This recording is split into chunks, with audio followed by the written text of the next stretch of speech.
All righty. Okay. Good afternoon. Good morning from my standpoint. Good afternoon to everybody else except Yani. I think she's the only one here on this West Coast with me. But I want to welcome you to this Zoom session about the new NIL law and rule. And like I said on the flyer, I just want to ask everybody who's participating, is it Pandora's box or is it really good for athletics? So what I'm going to ask each person to do is I'm going to call each person's name, and then I want you to introduce yourself, give us a little history about where you are currently, and if you agree with this rule or if you think it's really great for the future of college athletics. All right, so we're going to start with Ms. Jackson first. Ms. Jackson. Hi there. Good morning to some of you on the West Coast and good afternoon to those of you who are not on the West Coast. Thank you. I appreciate that. My name is Sherelle Jackson. I'm the Senior Associate Athletic Director at the University of Miami.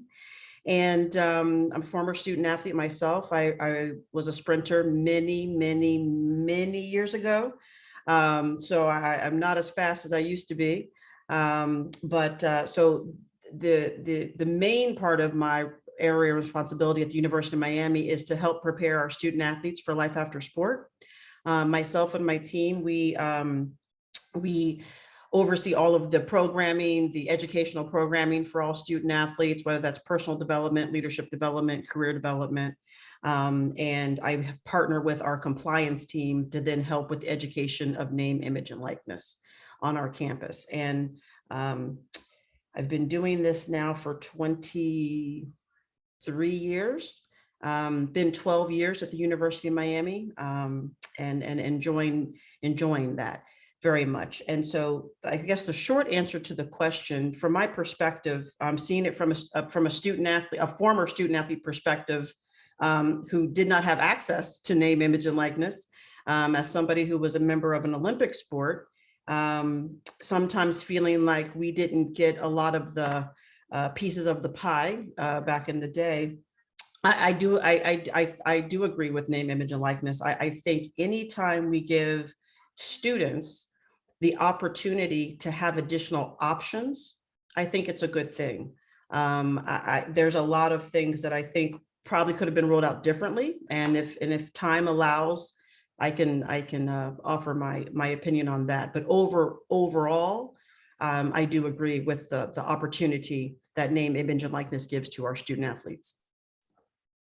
Thank you. I'm gonna be respectful of what my parents taught me, is that, always be respectful of the females in your session. So I'm gonna go to Ioni second, and then Yani. So I can't call you all at the same time because I don't want you all to be thinking I'm calling the other one, but Ioni and then Yani is gonna go after that. And then I'll go to the gentleman. Thanks, Roy. You're welcome. Hello, everyone. My name is Ioni. I'm currently a board member for Better Investing, which is a national nonprofit focused on investment education.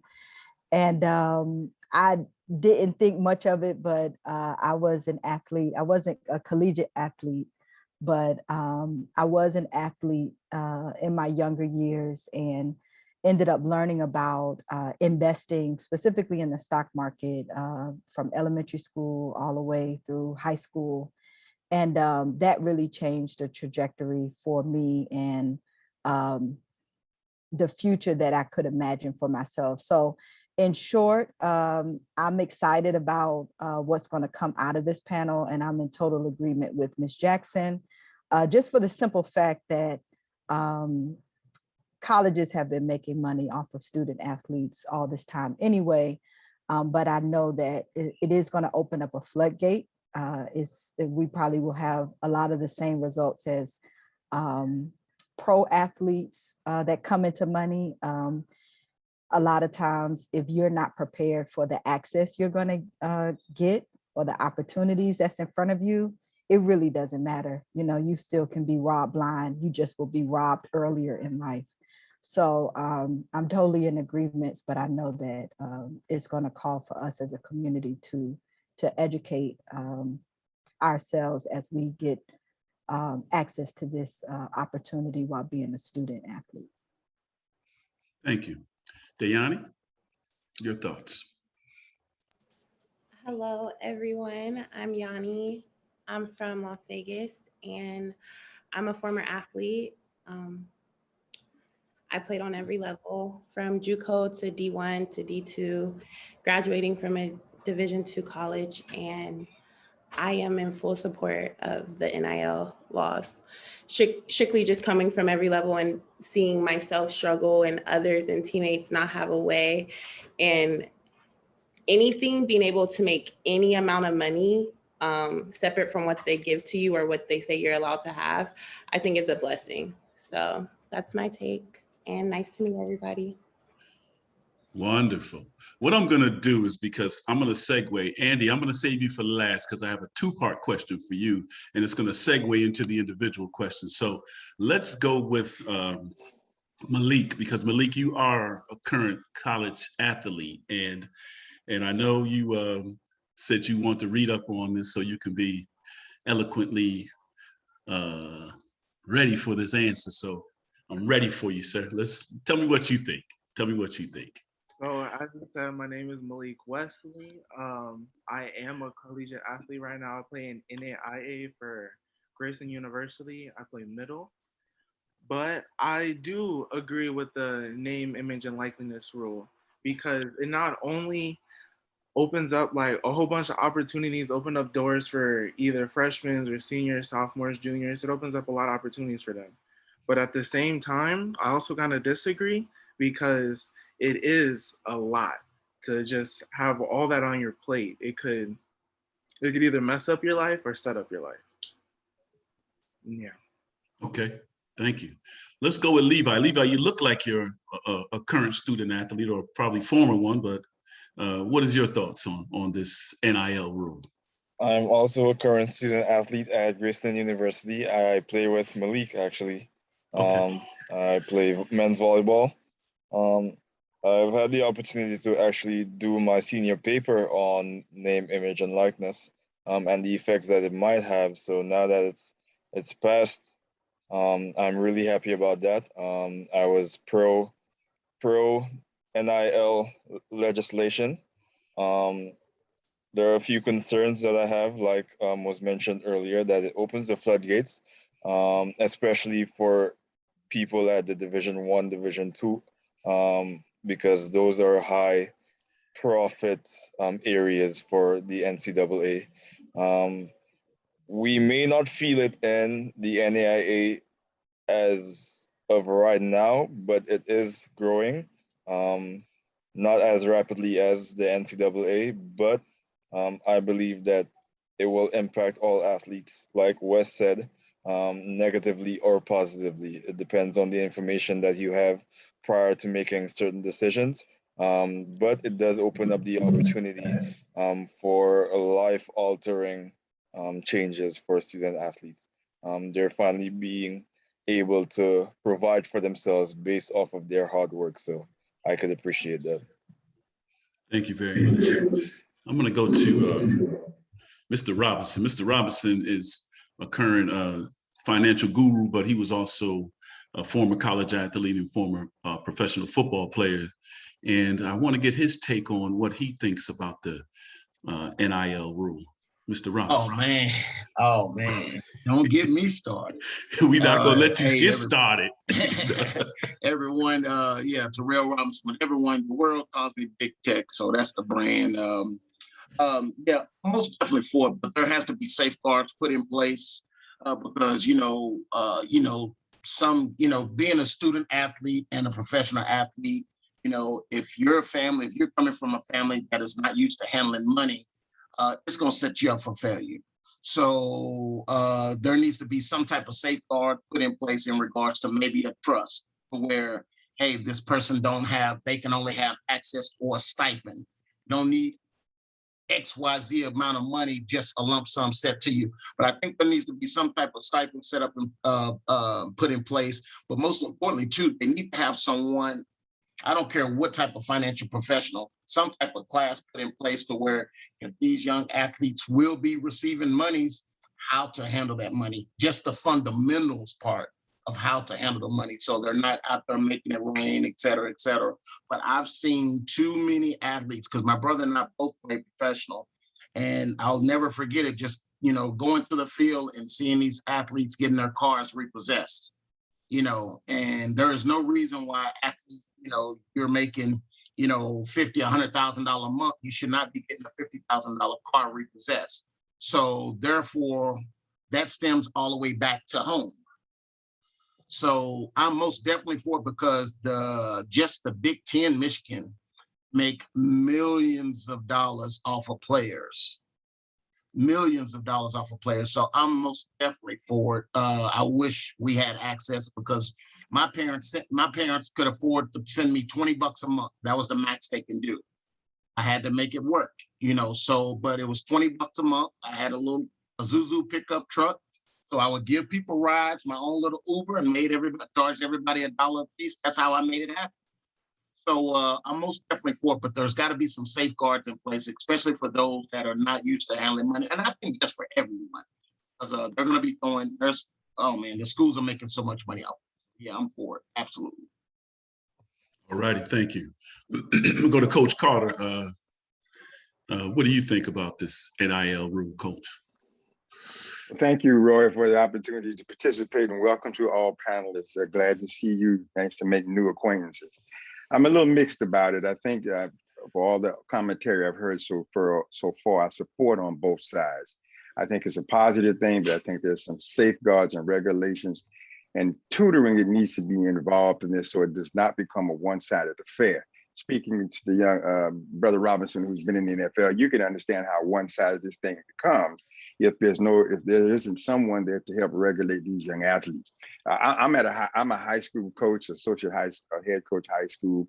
I've been involved in sports all of my life, and I understand the dilemma for why I need it, but I also understand the destruction of while I had it. And I think what happens in between is what type of regulation, teaching, tutoring that can be given to these individuals, but all for them to give them an opportunity to maximize that.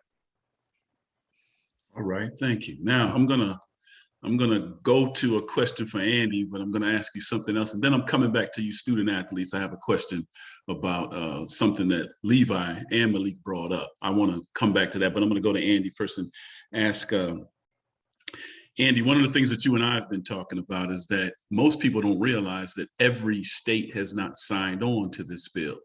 So one of the things that I really want to highlight for people is what happens to a student athlete from a legal perspective and from a personal perspective, and then share with me if you agree with this new rule or not.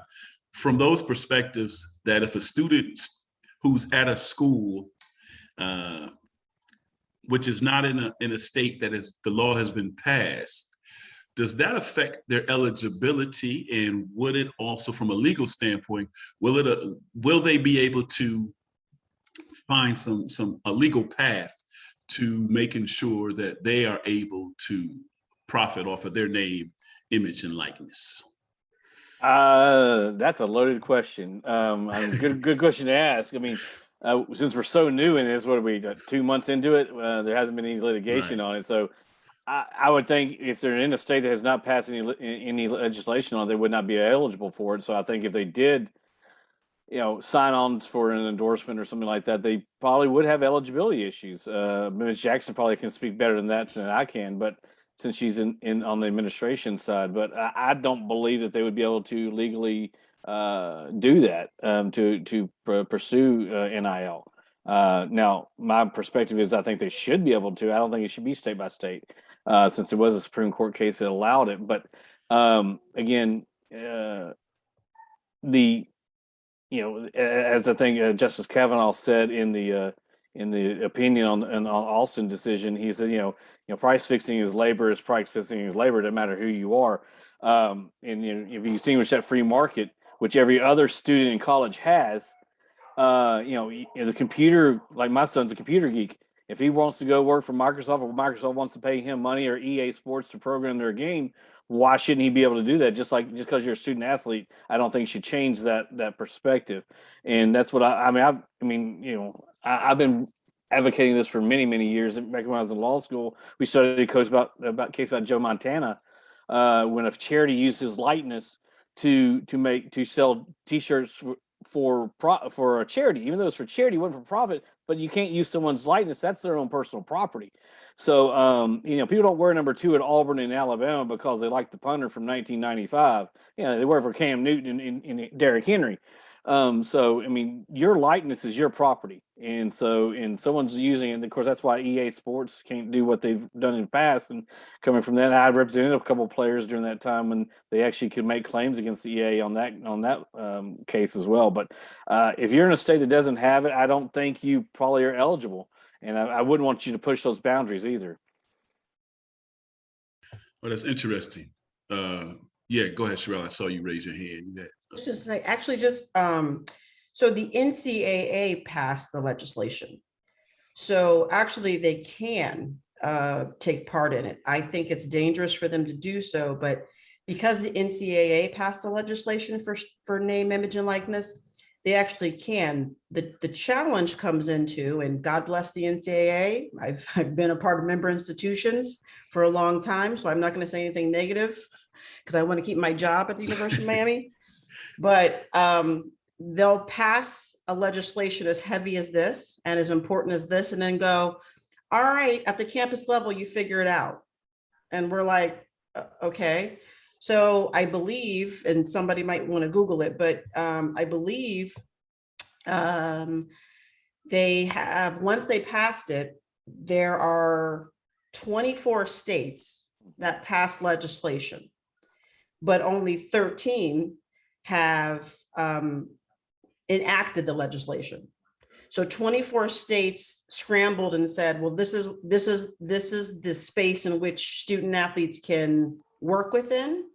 And then 13 states passed legislation, Florida being one of them. So we passed legislation July 1st. So Mr.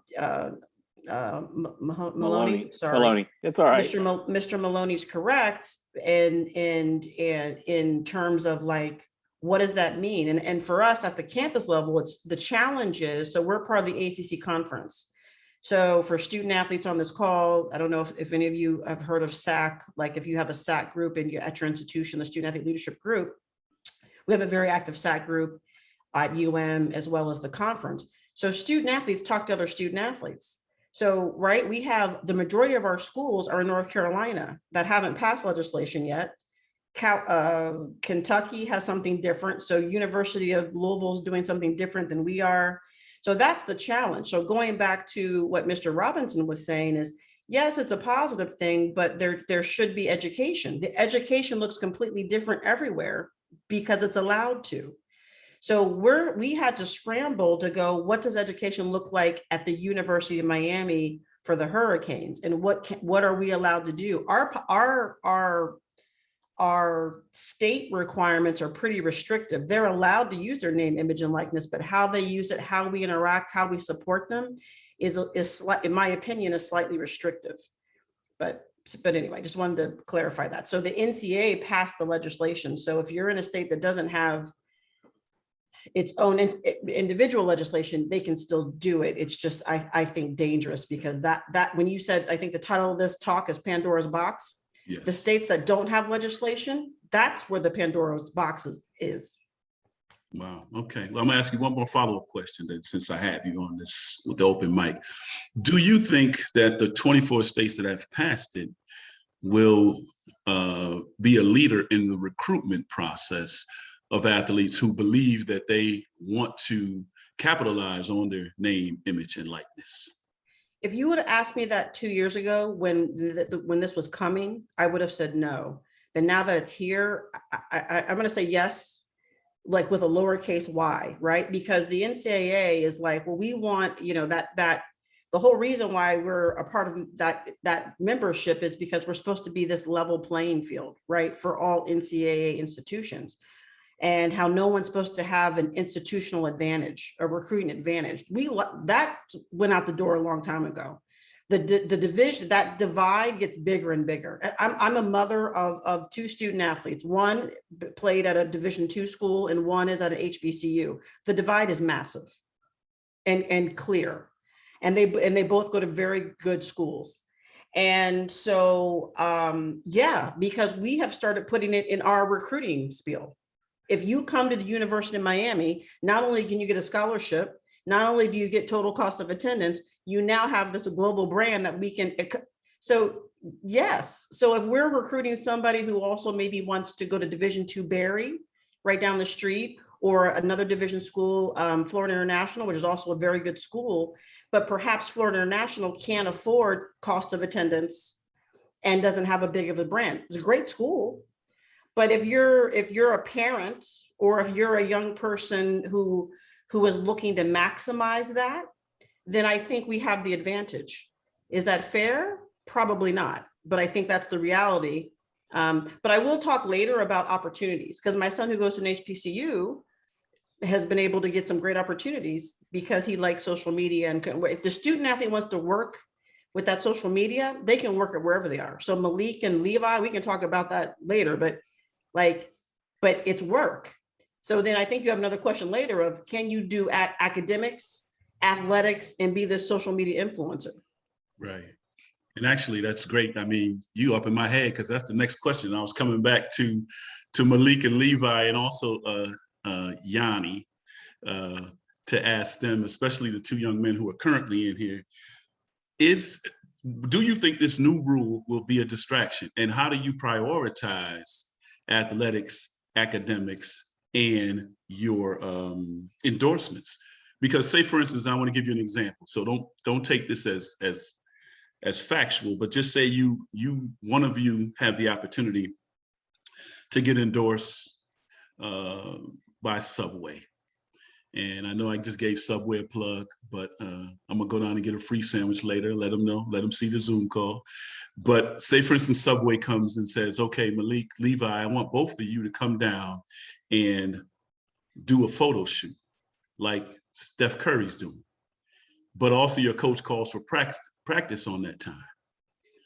How do you make that decision to either get that Subway endorsement, or you explain to your coach that I have to go to, I can't make practice today because I have to go to the Subway endorsement. So let's go from Malik to Levi and then to Yani to see what your thoughts are on that particular, how do you prioritize those three? Okay, so question though. So when you would get that endorsement, it would be like a contract, right? So then when you get that contract, shouldn't you try to negotiate a way so that situation doesn't happen? I think that's what Andy was talking about. Absolutely. That's why I'm asking you all. I want to see how you all are thinking. I like how you're thinking right now. So continue. Well, that's the way I'm thinking. I'm trying to not be in that situation. Okay. Excellent. That's your answer? You sticking to it? Absolutely. Sounds good. Okay, Levi, what do you think, sir? At the end of the day, the long and short end of it is that you're still a student athlete. So practice is part of your contractual arrangement with your school. You're on scholarship, so you're bound by contract to attend practices and be at games. And so with Malik, I'm thinking that you let them know that, yes, you would like to arrange the sponsorship. However, it's a practice day, and so you would need to do it on some other day. And when you're negotiating the terms of your contract, you negotiate it in a way that those two never or should never collide, because your brand depends on how well you do in the games, in your respective game. The only way that you could get better is if you attend practice and do the prerequisite the prerequisite work. And so it all flows like a domino effect. So I think the key to really getting those endorsements is to ensure that those endorsements doesn't interfere with your contract and obligation to be a student athlete. Okay, I'm gonna play. I don't like using that rule. I mean that word, the somebody's advocate. You know, today's Sunday. I'm not going to use that, but I'm going to play that advocate, the opposite advocate. Mr. Robinson said his mother and father could only send him $20 a month, right? And Subway is telling you that I am going to give you $20,000 a month. And your scholarship is paying for your room and board, and your scholarship is helping you to get through school. But $20,000 a month, what would your decision be? And I don't want to put you on the spot, Levi. I mean, no, I'm just asking the question. And I think the reason why I'm asking you all, because you all are currently in school and you all are going to be faced with this very shortly. So I just want to ask the question, what would you do if Subway told you $20,000 and we're going to negotiate a contract, but you're on call also? I would still need to negotiate the terms of the contract, simply because $20,000 means absolutely nothing if you get kicked off the team. And so you won't be able to be a student athlete if you're not on the team. Thus, practice is probably more important than that $20,000, because that $20,000 rides on your ability to attend practice regularly. And so, yes, I would still have to insist that my practice times are non-negotiable, and so I can be on call, just not during practice or team events. Okay, sounds good. Yani? I'm with the boys. I know that I can't imagine on any team, on any level, where anything came before being a part of that team and doing my duties onto what scholarship I find and what team I decided on. So if it came to being able to make money, it would be having to negotiate the terms and prioritize the team first. You couldn't get any contracts without the scholarship. The team, like, we went to school to play basketball. You know, that's like the famous line, even though we go to school for school, but it's like, we came to play basketball here or to play your sport there. You're not gonna give that up for anything. That's very interesting that you said that, because go ahead, Terrell, you speak. Look, if you are coming, I know it's easy to say that, and I'm speaking from experience. It is real easy to say, man, you know what, college this, college this. And this is where it's going to be very crucial that you have the right people around you. Because I will never forget, my first paycheck was $55,000. And I had 20 grand left over 48 hours later, because I didn't have the right people around me. And think about that now. I have a Bank of America checking account, and I'm used to seeing $10 in that account all the time. And I'm 19, 20, 21 years old. And now someone just shoved $55,000 in my face. Think about the shock that will hit you if you don't have, I'm telling you, all inhibition, it goes out. It goes out the door. It goes out the door. So what I'm saying is, you got a great head, but you gotta have the right people around you. And education is crucial. When we talk about education, you always hear people say knowledge is power. Knowledge isn't power until it's implemented. Once it's implemented, then it becomes powerful. It's more powerful than a weapon, everything. But if you do not have the right people around your team, I'm telling you, all that will fall to the wayside. And that's why you see these athletes now, even today, these athletes now that are retired and are going broke. I have a great friend of mine whose son is the highest paid athlete in the game, and who has asked to borrow money from me. So I'm telling you, when someone shoves that money in your face, I'm telling you, you're not going to think college right away. I promise you, you're not. My nephew plays for University of Colorado. He's wide receiver, freshman, started yesterday at Texas A&M, and he just got offered a gig, and it shocked him. It really shocked him. So last night we had to bring him back home. You know what I mean? Bring him back home, have that conversation. So be careful of the people that you have surrounding, and make sure you get the right person. Like you two, Malik and Levi, it looks like y'all have it together. I really do.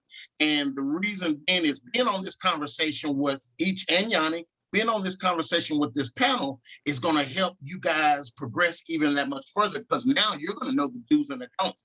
hey man, I heard Rory say this, or I heard Mr. Carter say this, or I heard Mr. Maloney say this, because look, it's going to happen to you. Someone in the next few months is going to ask you, it might not be Subway, it might be Burger King, you never know. And they have the money to shove 20, 30, 40, $50,000 in your pocket. And mom is like, look, we barely making ends. I'm not saying your mom is, but mom is like, we barely making ends meet. I can help out mom. Maybe I skip a practice or two. Then you start compromising.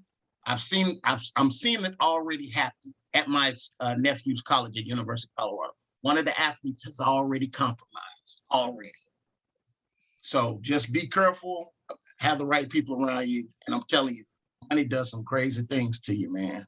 It does. I'm telling you. Rory. Yes, ma'am.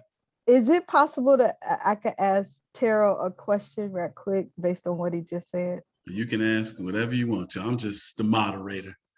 Okay, so Terrell, I have a quick question because what you're saying is real talk, and Bob and I run a program where we over the summer working with Black youth, and we're giving them $100,000 in play money, and we're watching the youth and the adults be paralyzed. So what you're saying is absolutely correct. But one question I have for you, which I think is going to end up being an unintended consequence that many people probably didn't think about, was for a lot of us who are generally a lot of times college athletes, it's because we had a certain level of drive. We didn't come from much, and that really was like our way out. That's true. And there was a sense of delayed gratification that we probably didn't think was delayed gratification. And that delayed gratification was put in these 4 years in college so we can go pro. Yeah.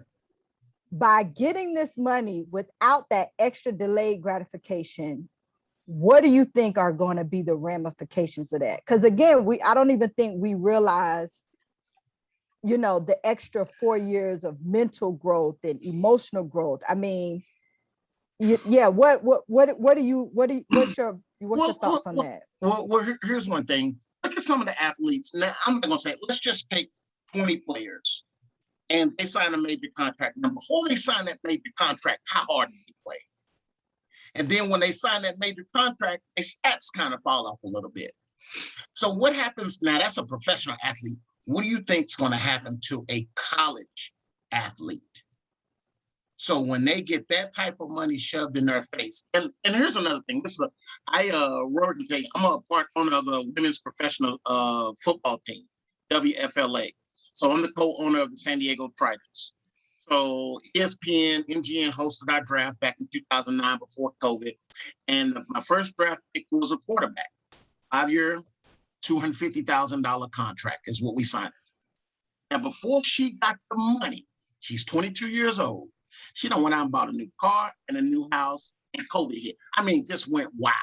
She ain't even gotten a check. We gave her the big check, but we haven't deposited the money yet.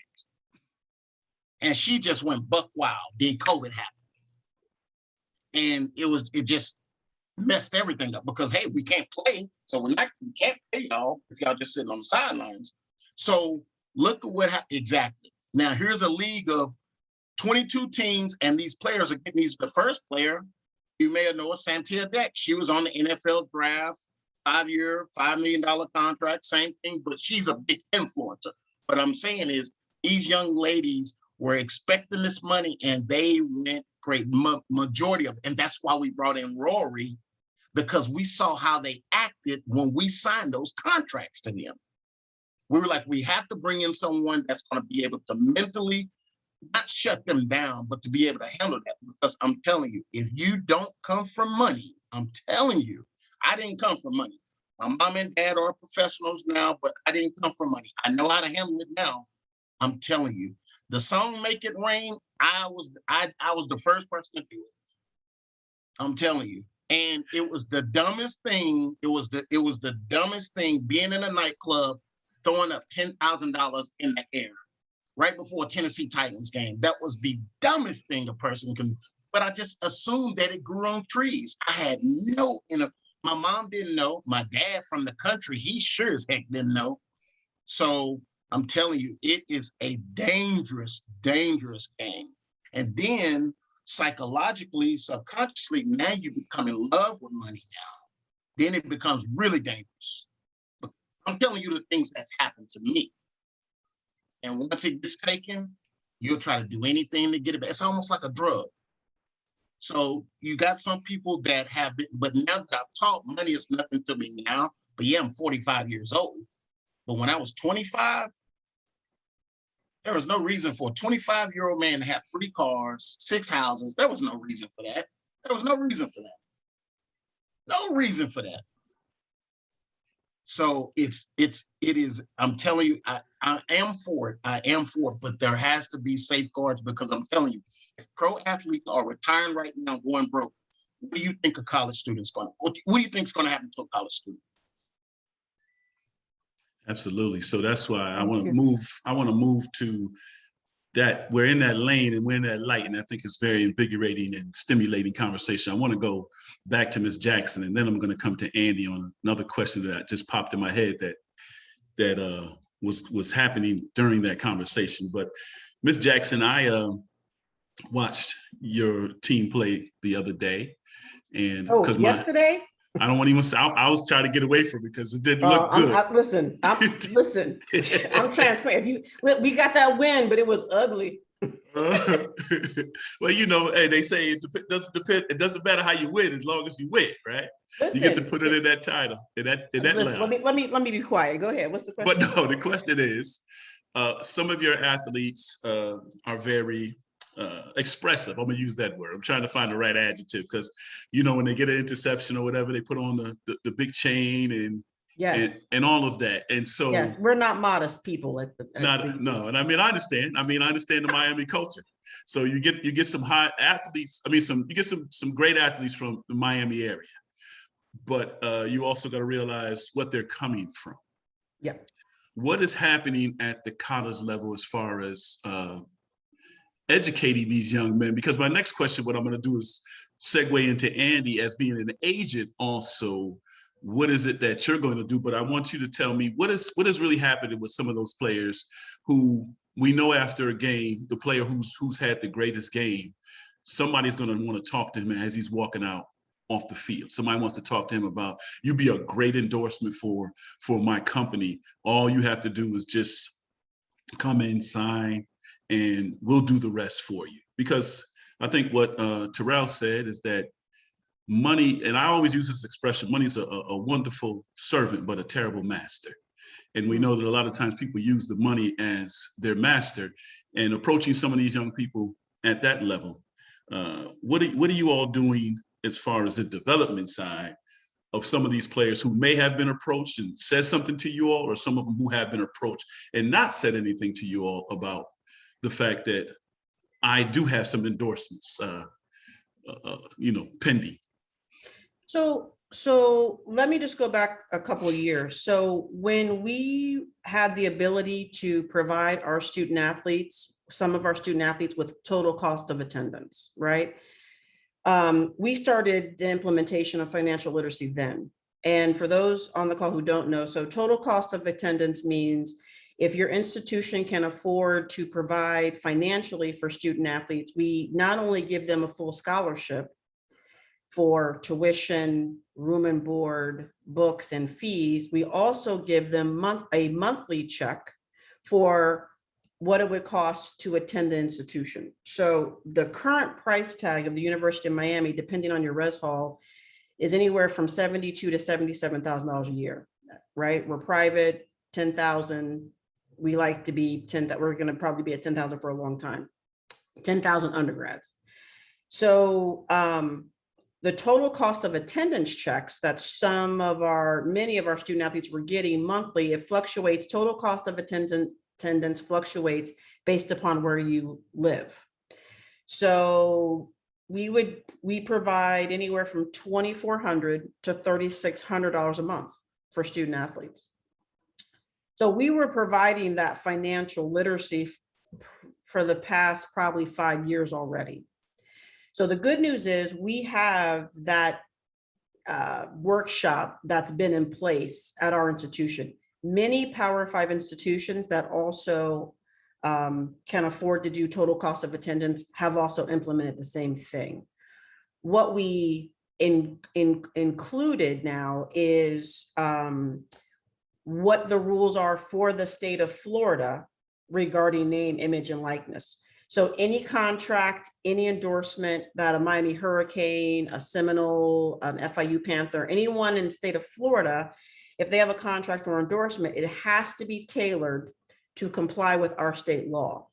So that's the education we really started with, because they were like, what? Like, we had to tell them, like, well, here's what's coming out of the capital of Tallahassee, and you can do this endorsement, but it has to be X, Y, and Z. The part about our state law that I do not agree with, nor do I like, is we're not allowed as athletic administrators to help them with contracts. We're also not allowed to tell them it's a good or bad deal. So someone who's in the education game and who's been in student athlete development, who has helped them with all these things, all of a sudden, I can't tell somebody that if someone takes 20% off the top, it's not a good deal. I'm not allowed to do that. So some of us, many of us in the state of Florida are very frustrated by that part of the law, because many of these young people don't know how to read a contract. Many adults don't know how to read a contract, much less a student athlete. You know, the term exclusivity, we've seen that in a contract, and we're like trying to yell and go, it's not a good, and we're not allowed to do it. So it's very frustrating. So we have implemented education pieces. We have implemented financial literacy pieces. We've made those mandatory. So our student athletes have to show up and be in the space. But I will say this, with young people, sometimes they're not ready to receive the information. Before we made those sessions mandatory, we would have 6 to 20 student athletes show up, because they used to always say to me, Miss Jackson, I got it. I'm good. I'm like, but you're not. I need you to come into space because you're so not good. You can't even pay your parking ticket. So you're not good. Like, so we try to really help. Now, here's why I will think, I also think it's important just to mention really quick, if I may. So yeah, our big time folks are getting endorsement deals, but I have to say, name, image, and likeness actually, and it might not be, it's not 6 figures, but for our women have gotten really awesome. Like, it's really, I guess it would be described as like in social media, like product ambassadors, where they're getting awesome like discounts on clothes now that they can do. Our track team, our women's track team, like great endorsement deals, but it's product based on hair, on nails, on makeup, on leggings. They're doing really, really well in the product space. And so we've actually customized a new workshop just for our women on how to safely, and what I would say, and this is my mother's lens, safely, and I'm gonna say appropriately, because I'm old and I'm a woman, but appropriately endorse leggings without putting your whole backside out on your social media, because you want to endorse the leggings, but you're still on the track team, right? So, you know, and here's the crazy thing, like, we're in Adidas school. We have women who can endorse Nike now, which is like crazy for us. I mean, we've been Nike forever, and then we switched to Adidas like 4 or 5 years ago, but so we were like, no, you can't do Nike. Well, yes, she can. So, okay, but what does that look like? So she can't compete in Nike. She can't show up at practice in Nike. If she's representing an institution, she can't be in Nike, but she absolutely can endorse Nike in her own time. So yes, our quarterback has substantial deals. But he also is very well, I would say, surrounded by, he's got a good family support group around him. Seemingly he has made really good decisions. He shows up at all the education sessions, but for the most part, it's not this windfall, at least at the University of Miami, I think, that people thought or think it's going to be. The opportunities are there, but it's not this huge, you know, there's an organization that offered every member of the football team a $500 deal. And only to date, 12 of them took advantage of it, because they were like, I don't want to do those posts at that time. It wasn't worth to them, mainly because we are giving them 4 figures a month. So they're like, why would I do this extra post? Now, here's where it's good. My son goes to FAMU. My son, who has a scholarship for basketball, but doesn't have FAMU, doesn't have total cost of attendance. My son might call me and say that might be worth it for him. It might be worth it for Division 2 and 3 to get the $500 a month. But for a Power 5 who's giving student athletes several thousand a month for total cost of attendance, right? So that's where I think Malik and Levi are on point of what does that look like for the individual student athlete?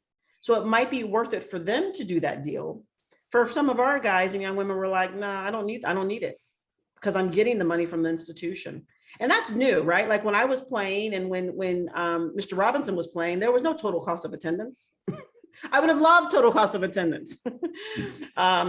But now that we have that, the education for most Power 5 schools started 4 and 5 years ago. So I can only speak for us. We've been doing that, but our biggest challenge is convincing student athletes to show up for the education so they don't have the pitfalls that Mr. Robinson's referring to. Okay, thank you. So, Andy, from an agent's perspective, and also from the, from when you have your legal hat on, is it going to sort of affect your strategy or now your methods of sort of going after athletes if somebody believes that, I became an expert now because I negotiated my contract for this huge endorsement. Now I don't need you to negotiate for my contract on the professional level. Do you think that that's going to affect your job as an agent? Well, as an agent, you have to more worry about the NFLPA than you do about someone who's self-educated, because the NFLPA is the one trying to get rid of agents. Now, the NBPA, they love agents. They really appreciate them. So, but yeah, it does. But I feel sorry for the athletes, like Ms. Jackson was saying. They can't get legal counsel because that would be signing with an agent. Then they're ineligible. So it's a catch-22. So it's like, it's not fair to them that they can't go to the university and say, hey, is this a good deal or not? And Miami has a law school. So it's like, why can't they go to another student? It's just not. It's a catch-22 there. They can't get the legal advice from either the school or from outside sources without violating their NCAA eligibility. But the interesting thing is, though, I'm excited about it for the smaller schools because the big Power 5 is going to get Power 5. They're going to get everything they want. But I love the fact that the SWAC is the 23rd number of endorsement. It's number 11 in revenue.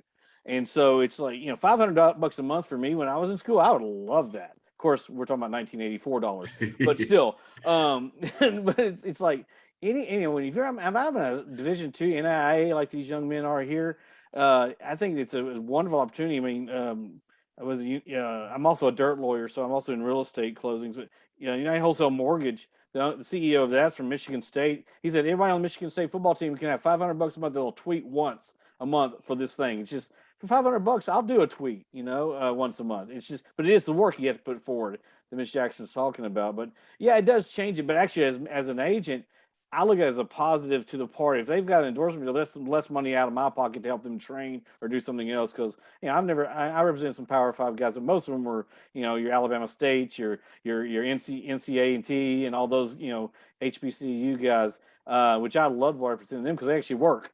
They appreciate everything you do for them as opposed Power 5 guys. I can just go sit in my multi-million-dollar complex and do what I need to do.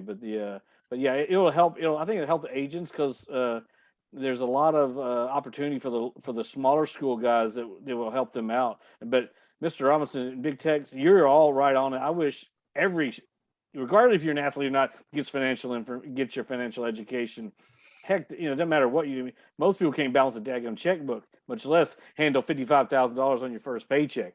I mean, that's the educational system and some of the work. I mean, it doesn't matter if you're an athlete or not.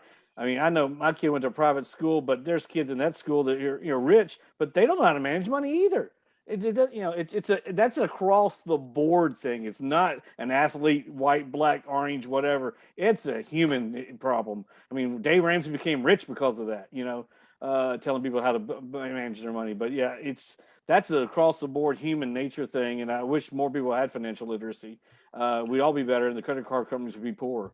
But anyway, yeah, I mean, it'll help the agents a little bit because the guys will have a little bit of money and have that monthly stipend. You don't have to worry about as much, but but in the long run, I mean, it's all about the management of the whole issue. But I'm excited for the smaller school guys than the big school people because the especially women athletes, they're actually the top. If there's a great website if you haven't found it yet, it's called Open Dorse, DOPENDORCSE. They track all this stuff, and a lot of the women are some in the quote Olympic sports are actually the ones getting a lot of compensation in keeping up with it. So it really helps them out a lot to help those non-quote revenue sports or Olympic sports. All right, excellent. So what I'm going to do is I'm going to go to the person that's been the quietest on this panel. He is the youngest one on this panel. He'll tell you that when he jumps in. He is the youngest one on this panel. Coach Carter, from the perspective of being a high school coach and knowing that your actual athletes have caught wind of this new rule, and I know it's buzzing on most high school campuses in the country that they're talking about, oh my God, I can't wait to get to college now. I can sell my shirts, I can sell my socks, I can sell whatever. They're just thinking about stuff they can sell. I can sell my old sneakers, or I can go on, everything that now their brains are running, because we know how high school students think. At least college students are they start to slow down a little bit. But I know the high school students, their brains are racing.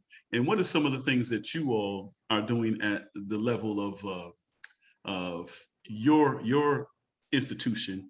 And has this been a topic in some of the conversations with some of your athletes?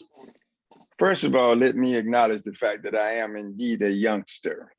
Back in the day when I had the opportunity to get on the basketball court in the gridiron, I would have been a millionaire by now, at least in my mind, if this opportunity had existed. The challenge, one of the challenges that you face today is what we're talking about now, and I'm going to take you back a little bit. That was a college education. The same focus that you hear now about your name, likeness, was about, can I get to college? And here's what we're looking at. And time has changed. Before I was worried about taking care of the number 1 kid to the number 12 kid on the basketball team, making sure he was a student athlete and I could develop him as an individual that would be prepared to take on life challenges, whether it's at the collegiate level or just go into life itself. With this turn of events, which again, I think it is positive, but everybody has said it has to be managed and it has to be done in a manner that benefits the individual, the opportunity you're providing him. But what we're talking about now is development of human character. We're talking about discipline. We're talking about integrity. We're teaching kids the pitfall of social media. It can be your best friend, but it can be your worst enemy, even at the high school level. Let's think about this now. I'm a top basketball player. I'm triple doubles every night, but I've got a record, a police record. My social media is off the rack in the opposite direction. Why would I be entertained even the idea of an endorsement? It's an integrity thing. And nobody talks about that. Everybody talks about the opportunity, but what we're trying to tell this individual here at the high school level, you've got to be a student athlete to have the opportunity to participate in this opportunity, not even just getting into college. So it's definitely has changed the dynamics of what we talk about, but not the essence of what our role is. My role right now is to develop student athletes for that individual. And I'm a basketball coach. I'm trying to help him with his skill level, his maturity level. If he can't listen to me, he's not going to listen to Andy. When Andy offers him the opportunity to make that opportunity, he's not going to listen to Ms. Jackson at all because he doesn't know. So we're teaching them how to be a good listener. We're teaching them how to follow discipline, follow the instructions. We're talking about integrity, about who you are. In my mind, That's the challenge that challenge has changed with this opportunity. Now, you're not only talking about, can I get to college? Can I get this opportunity to be endorsed? I'm saying to them, we have to prepare on this level.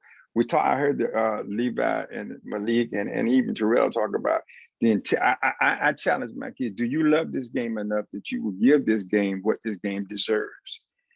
That's not about how much money I make. It's about how much effort I put into it. Do you love it enough that it becomes something that you will put your total effort in? You cannot measure it simply by dollars. Yes, I understand opportunity. Yes, I understand coming from a situation where I'm getting $20 or less and I'm trying to survive, and now you're going to offer me more. I think that job starts at home. But now, in addition to that, I've got to support home by I have this individual, and sometimes more, I'm looking at him more in the course of a week than his family is. I see him more often. I see the pitfalls of what goes. I tell parents all the time, I see the side of your kid that sometimes you don't see. I see his pitfalls. I know when he's happy. I know when he's crying, and I cry with him. I laugh with him. I enjoy his ups, but I also suffer his downs. But I'm surprised he doesn't take that home. Sometimes I'm talking to parents, they have no idea what I'm talking about. So from that perspective, I feel like I have a responsibility to prepare him for life, not specifically that he might become a collegiate player with an opportunity to get endorsement. I'm preparing him to survive in life. You all have made a fundamental statement about people don't know how to manage money, can't write checks, but they can't handle a credit card.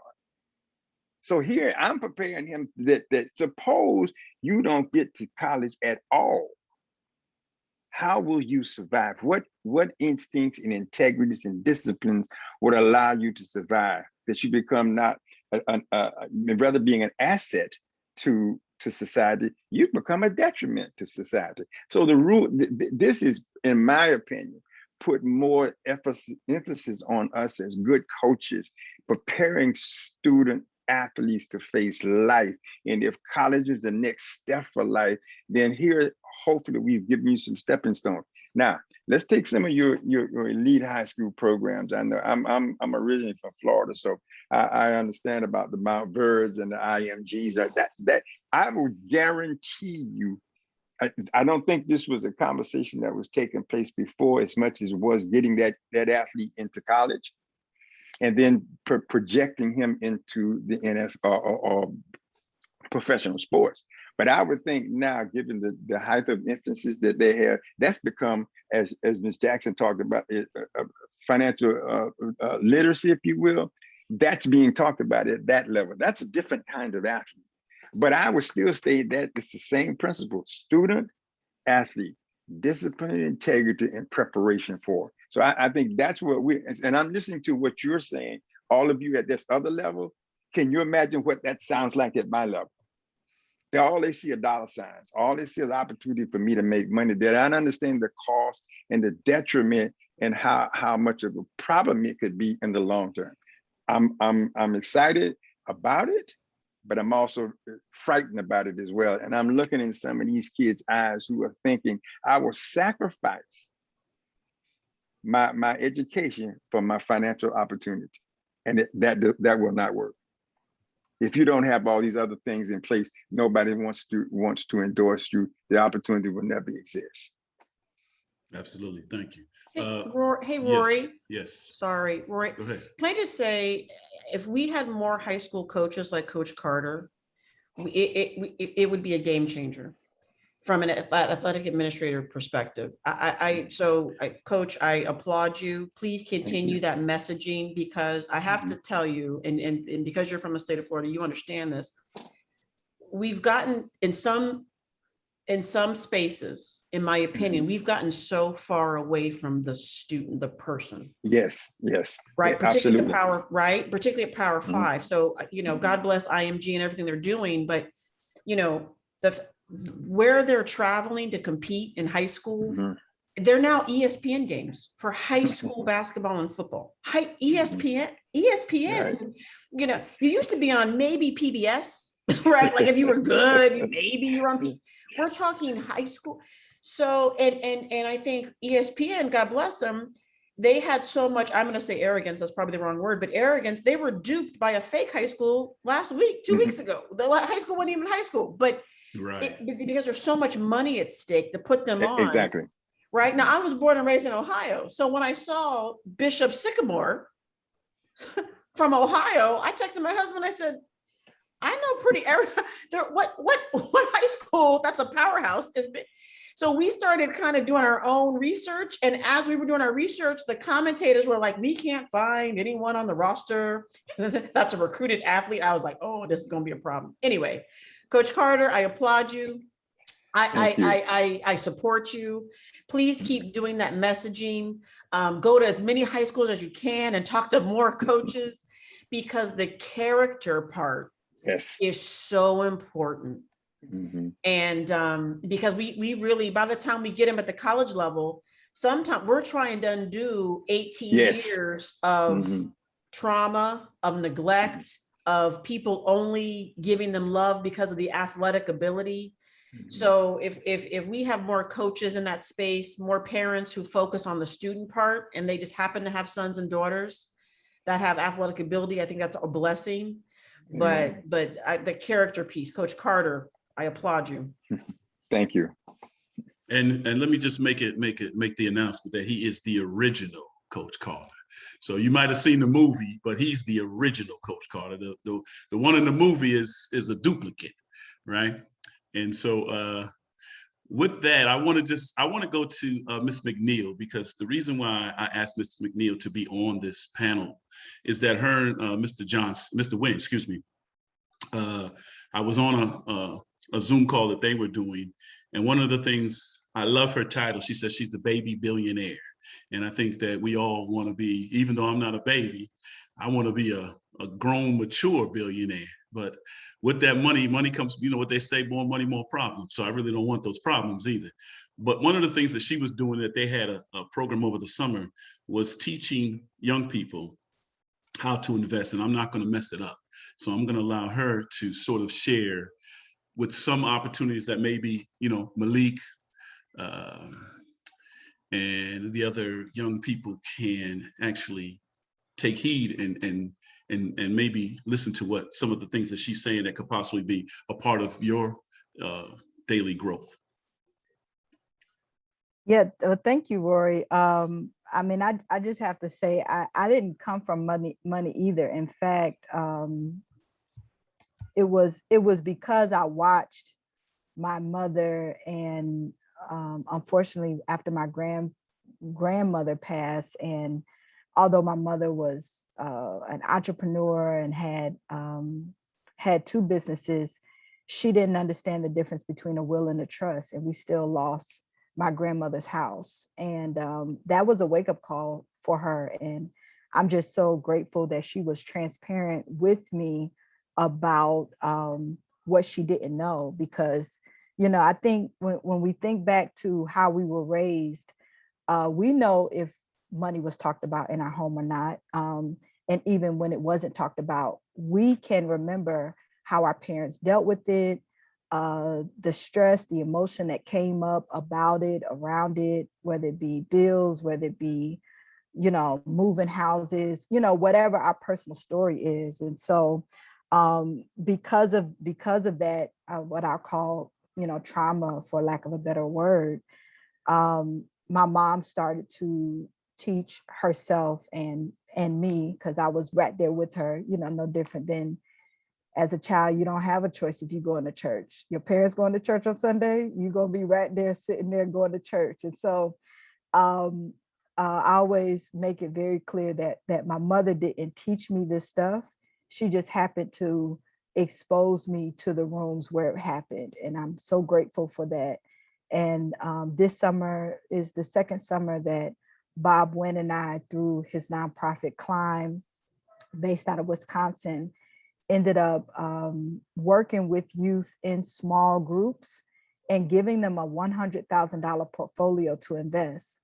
It's so funny to me because, you know, in the Black community, we always got an opinion. If I had money, this is what I would do, whoop-de-whoop, you know. But when we gave those kids and those adults that $100,000, it wasn't a lot of action. It was a lot of fear. It was a lot of trepidation. It was a lot of stuff. And last year when we did the pilot program, that was the first time that I really realized, especially for adults, how much emotionality really undergirds money. And you know, a lot of stuff comes out, like Terrell was saying, a lot of stuff comes out when that money is in your face. And the funny thing is, it don't even have to be real money. You know, it can just be the situation. And if you have not been exposed to that situation before, number one, if you don't have people around you that have the wisdom and have been through it before, you will end up taking so many L's. And so, I mean, I think that we all know the right thing to do. I mean, we all know what we should be doing with our money. I mean, but if you're not doing it yet, I think you probably should ask why, because unless you have a why, you know, you're probably not going to change. So all that to say, this summer we hosted a 10-week summer stock market experience program where we worked with 255 youth from elementary school all the way up to college age. And we gave them money. Literally, this is a free program. And we gave them money to, number one, open up a credit union account. Because just with the credit union account, they could start building a relationship with the credit union, which is different than a bank. A credit union is a nonprofit financial institution, and that nonprofit is going to have your best interests at heart, you know. And people, I'm gonna say, we need to know that that exists, because a lot of times our lack of a relationship with a financial institution is because historically, I mean, we've got, you know, the subprime housing mortgage crisis came because, you know, there's a market. I'll say this: the banks decided to switch their niche to the payday loan market. Right? Everybody has a market, you know, and if you don't understand how money works, how business works, how the system works, you know, you're probably getting got. And so, one, we gave money to all the students who were able to open up a credit union account. And then we also gave money to all students who were able to open up Roth IRA accounts. And the reason this was important is because, you know, again, you know, no different than a student athlete, depending on your home situation, as soon as you get the opportunity to work, you're probably looking for work, whether it be Wendy's, whether it be the grocery store, somewhere. And unless somebody comes to you and say, hey, man, you know, the company has a 401k, you know, you may need to want to opt into that, because this compound interest, it really works for those that get started earlier rather than later. So this summer, you know, 10 to 14 weeks of really just building community, specifically with African-American, Hispanic youth and adults who wanted to learn how to invest.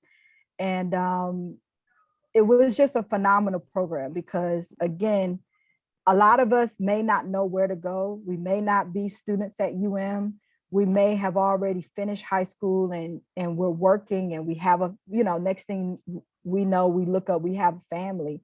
But Climb and this summer stock market experience program, which will be hosted again next year, we really do want to be that safe space where you can kind of come, learn, grow, network, because in connection with some other organizations like AACUC, which is African American Credit Union Coalition, and Better Investing, which I'm a national board member of, you know, you really can be exposed to a whole nother way of being. And again, I didn't realize, you know, how much money I would make through investing. And I'm going to say investing, not trading. I didn't invest any of the meme stocks or any of that, but I was invested in Home Depot, Pfizer, Wendy's in the 90s, in the early 2000s. And, you know, just from doing that, I now earlier this year was able to retire and not have to work a 40-hour job because I invested early. I didn't know anybody that had invested that early, but I was exposed to old people who just kept coming up to me and saying, if I had only started when I was your age, and they just kept saying it. And I decided, well, I only have $25. Let me buy this one thing, this one thing, this one thing.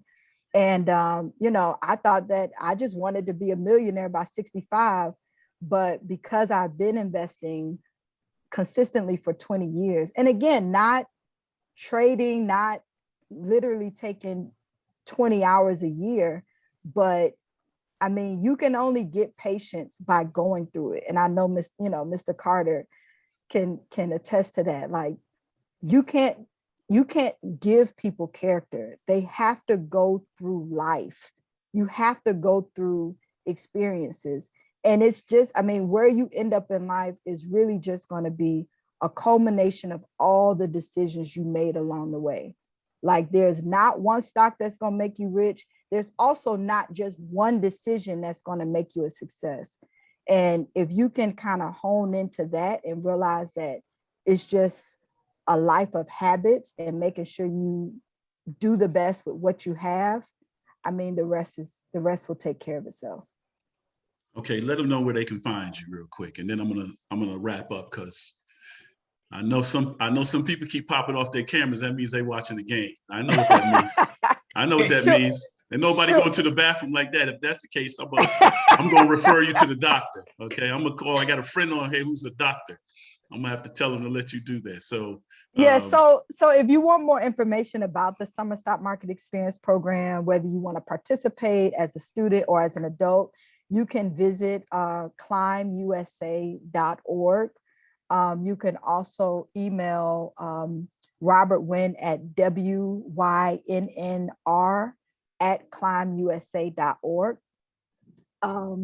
And if you want to reach out to me, I have a podcast on Apple Podcasts and Spotify called #MyInvestingStory, all one word. You can reach out to me through that, or you could also reach out to me through Better Investing. If you go to betterinvesting.org and type in my name or go to the South Florida chapter, all of my contact information is there. Right, because we're trying to get more young people to start investing like you did so that they can retire. And if some of them are close to me, they can help me to continue to keep my yacht filled and keep my yacht on the waterways. Absolutely. I just want to, I know I have to, I'll try to be, respectful of time, but I have one of my guests that was supposed to be on, and I know he was traveling from Indiana in a wedding. I don't know if he's still on. Is Corey still on? Corey, if you're on, open up your camera, sir. Okay, there we go. So Corey, I want you to. Corey was a former. I'm gonna give him a little credit before he actually talks real quick. But Corey was a high level athlete from the state of Connecticut. Went to the University of Purdue. Played football. Still has quite a few records at the University of Purdue. The other day when I talked to him, he was on his way to Purdue to look and see if they had a picture of him up there. And I told him if he didn't, to make sure he took one and carry it up to the athletic director and tell him, put your picture up. He also excelled. Now, I don't know, Corey, I know you're number 1 or number 2 all-time leading rusher in the CFL. I don't know. Aren't you number 1 or number 2? You got to put your mic on, sir.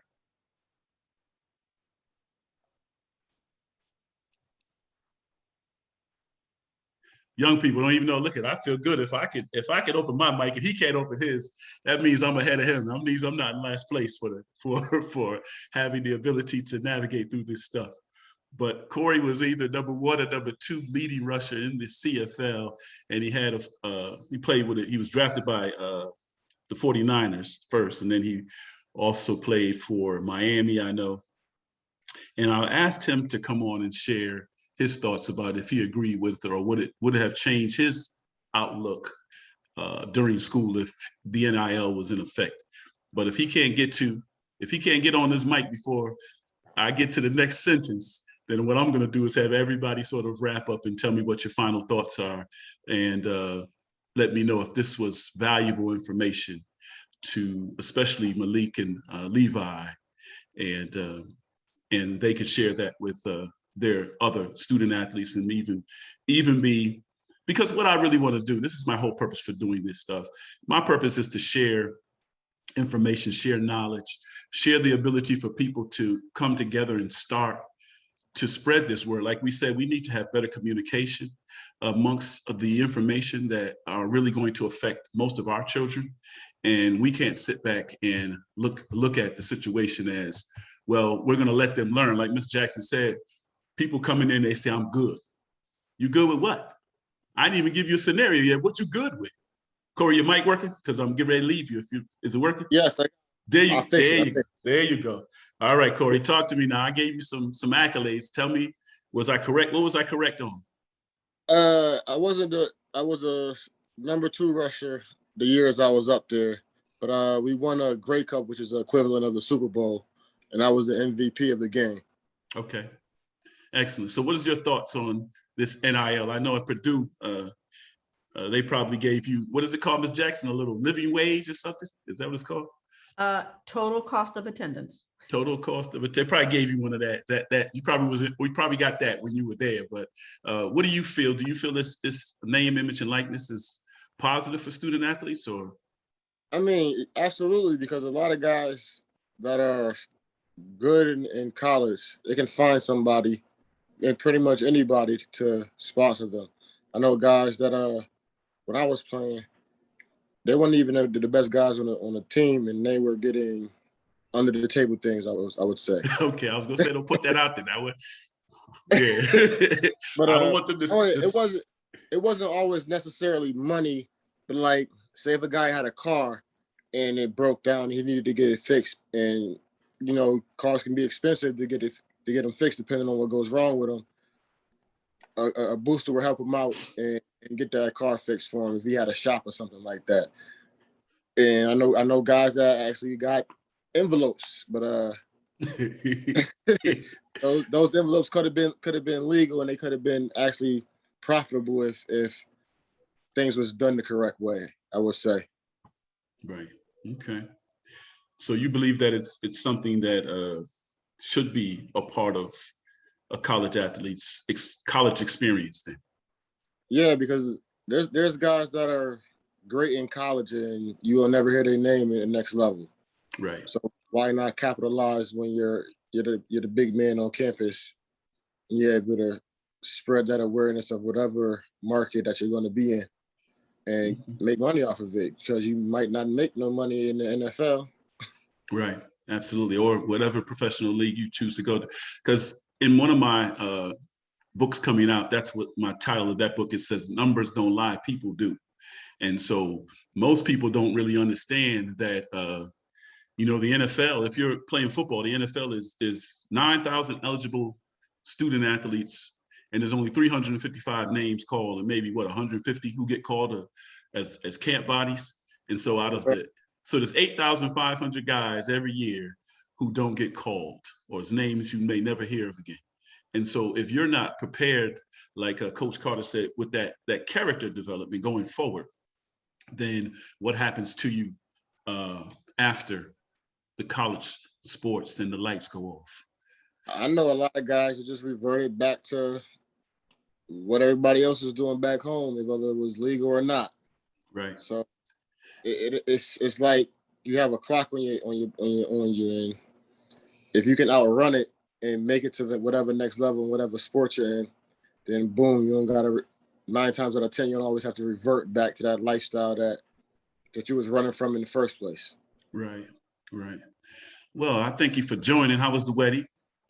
It was amazing. It was okay. everything I expected. Good. You see, I know him a little bit. That's why I'm asking this personal questions. He and I have a little history, but it's a good history. And I'm glad that he took the time out, just getting off a plane to join us. So what I want to do is I want to wrap up because I really want to thank each and every one of you who took the time out of your Sunday. Some of you might have, done service online. Some of you might be still watching the football game out the corner of your eye. Some of you teams like mine hasn't come on yet. So I'm going to run down to one of these establishments here in the great state of Las Vegas and watch my Giants do work. I just want to put that plug in for the New York Giants. And then, I just want to take the time to say, everybody, thank you. I'm going to give everybody an opportunity to have a final word on what they think is going to happen going forward. And definitely, Ms. Richardson, thank you for joining. Mr. Nguyen, thank you for joining. DiCarlo, how are you, sir? I'm good, and yourself? Wonderful. Glad that you could take the time out to join us. Awesome. This gentleman right here is a great athletic sponsor in the island of where? Bermuda, Bahamas, which one? Bahamas. So see, we got some international people joining us today too. So that just goes to show the greatness of this message. And Rory, I just wanted to say a very quick hello. I've been listening in, and thank you for hosting this session. I really enjoyed and appreciated everybody's comments. And as Ioni said, I can be reached at climbusa.org. We do a lot in the area of middle and high school financial literacy, and we welcome all of you to go into that site and figure out ways to get aboard. I'm actually planning for a 4 p.m. Central Time session with some middle schoolers right now. So that's why I have not had the camera on, but I really enjoyed all the comments. And Rory, this is a great service to put this on. Thank you. So since Mr. Nguyen started off, we're going to go to Ioni. We're going to just continue, and I'm just going to call names, and you all give me your final thoughts. And Well, I just want to say, and I really want to say thank you to Ms. Jackson. I'm originally from Miami. I still live here in South Florida too, so I definitely understand. And I just want to say thank you to the great work that you're doing, because, when I graduated from Pace High School, I had friends that went to the University of Miami to play football, and that level of care is really needed each step along the way. So thank you so much for making a career out of helping and teaching us. But great program. I learned a lot. I know I was a panelist, but I learned a lot about the rule and about the perspectives and about what to look out for. And so I'm open and I'm here. So thank you, Rory, for putting you're this welcome. on. Ms. Jackson. Yeah, no, thanks everybody. I appreciate those words, Lonnie. The funniest thing too, and I don't know if I shared this with Roy earlier. So I've been doing this work for a long time, 5 different institutions, been at University of Miami the longest, but when I started this work, I didn't have children.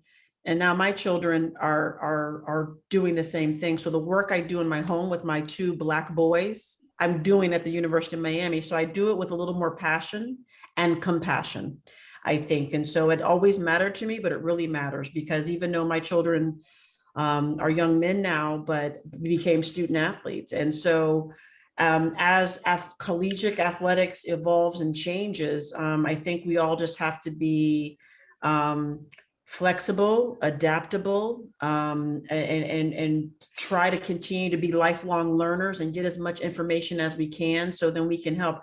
I don't ever pretend to know everything. And if I don't know, I try to find friends and colleagues like in this space to help. And so Lonnie, now that I know you're local, see now we have a whole different conversation to get you back on, get you on campus. Because Rory, I love you, but I got to fly you in. I mean, I can have Lonnie come right over. but that's a good thing too, though.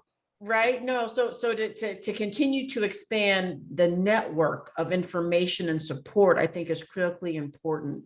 And so, it's evolving. I think, we talked earlier off the jump about name, image, and likeness. I think is 10 weeks young. It's 10 weeks young. So I don't think any of us have all of the answers, but I think we're all going to continue to help and do what we can to help our student athletes and all of us navigate this space. So I'm grateful to have an extended community of people.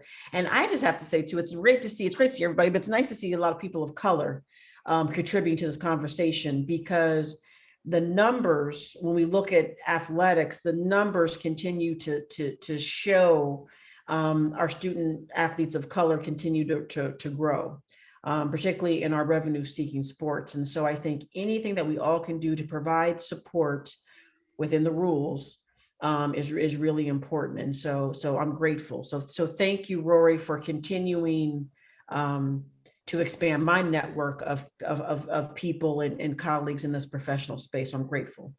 Absolutely. Thank you. Andy? I just want to thank you for asking me to be on here, Rory. I mean, I hope I added to the conversation.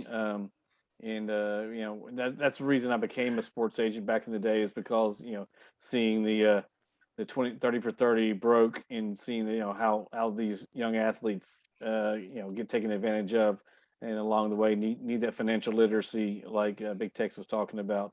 And but anyway, I just want to thank you for letting me be on here, and appreciate it. You're welcome. Thank you. Coach Carter?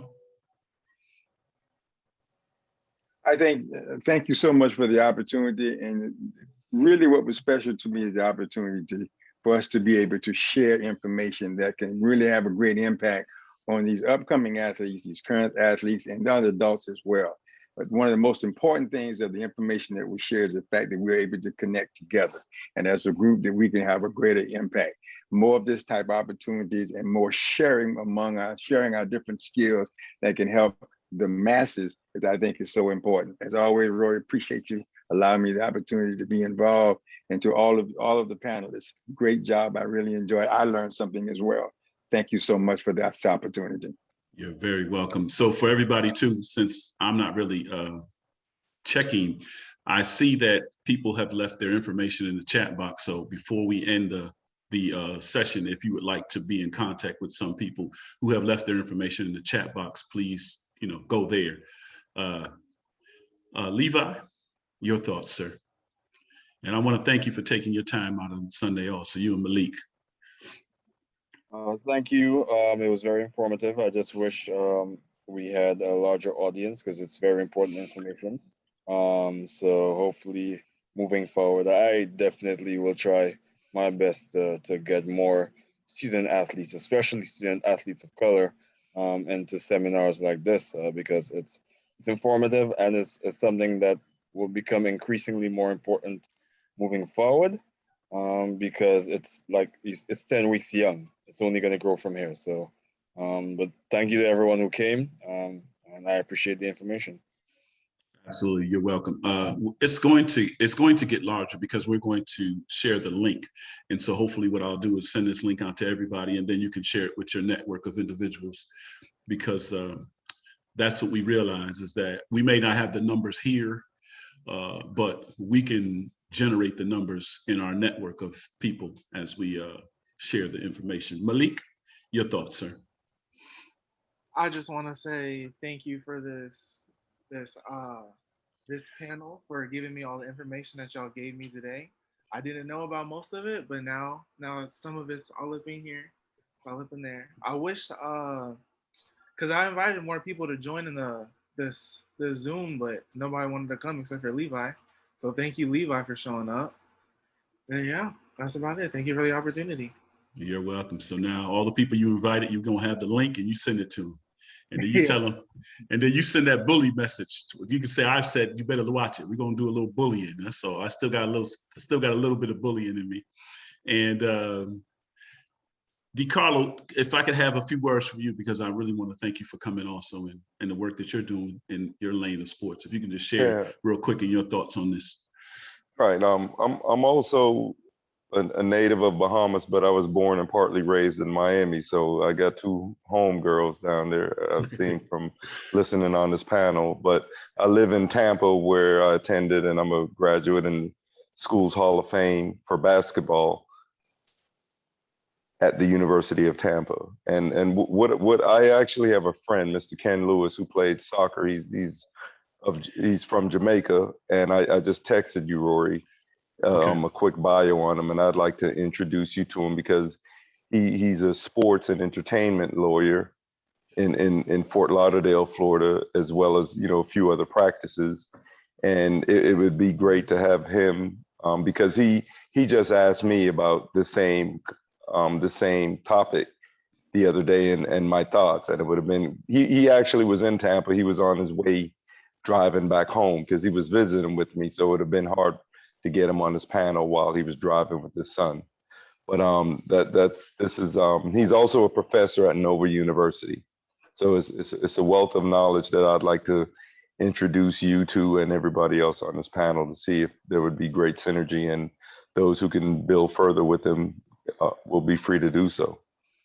Yeah, absolutely. Thank you. So I have about 10 Floridians on this call. So Florida is rocking. Corey lives in Florida. So he sent you a message to Carlos saying he's in Tampa also. So I'm just trying to repeat the messages so if people don't go to the chat box, they'll see it.